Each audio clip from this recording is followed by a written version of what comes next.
the story of the men of the West does not end with the drowning of Numenor or the founding of Gondor and Arnor.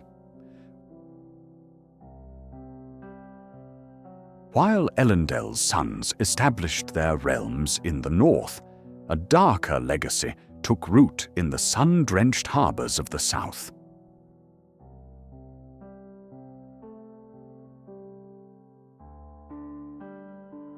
Long before the downfall, the great armament of the Numenoreans had already carved deep scars into the coastlines of Middle-earth.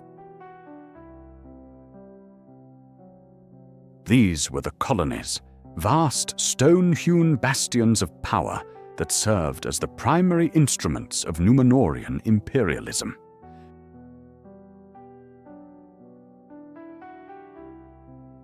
Chief among them was Umbar, a natural haven of immense strategic value that would become the focal point of a millennia-long tragedy.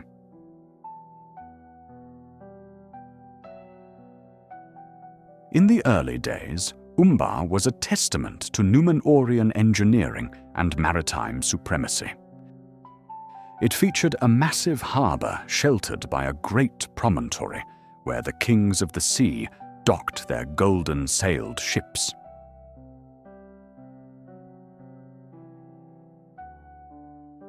However, as the shadow fell over Numenor, the population of Umbar became increasingly dominated by the king's men, those who envied the immortality of the elves and turned their backs on the Valar.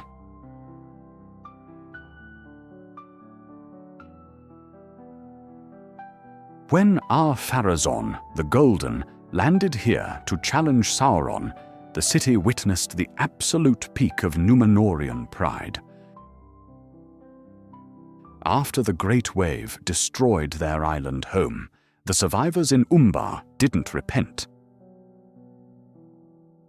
They became the Black Numenoreans, a high and ancient people who retained their lordship and longevity, but used their gifts to serve the Dark Lord, ruling over the local Haradrim as god-kings and cruel sorcerers. The history of these southern colonies is one of constant friction with the faithful in Gondor.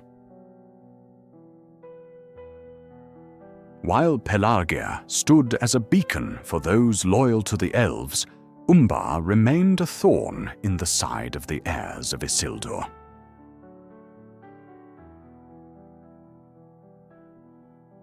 The city's identity shifted through the ages, especially during the kin-strife, Gondor's bloody civil war.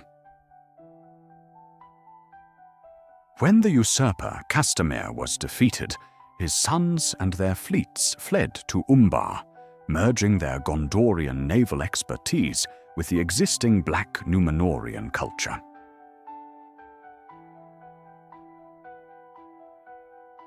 This fusion gave birth to the Corsairs of Umbar, a lethal maritime power that spent centuries raiding the coasts of Belfalas and Anfalas, turning the Great Sea into a graveyard for Gondorian ships. Even as the Third Age waned, the influence of these lost colonies remained a pivotal threat.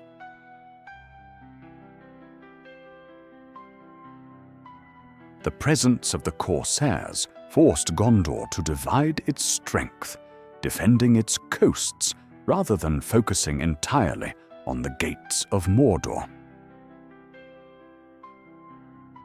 It was only through the daring of Ecthelion II, under the guidance of a mysterious captain named Thorongil, who we know as Aragorn, that the fleets of Umbar were momentarily crippled. Yet the legacy of the fallen men of the West endured until the very end, symbolized by the White Tree's dark mirror in the south. The story of Umbar and its sister ports serves as a grim reminder that Numenor's fall wasn't just a physical catastrophe.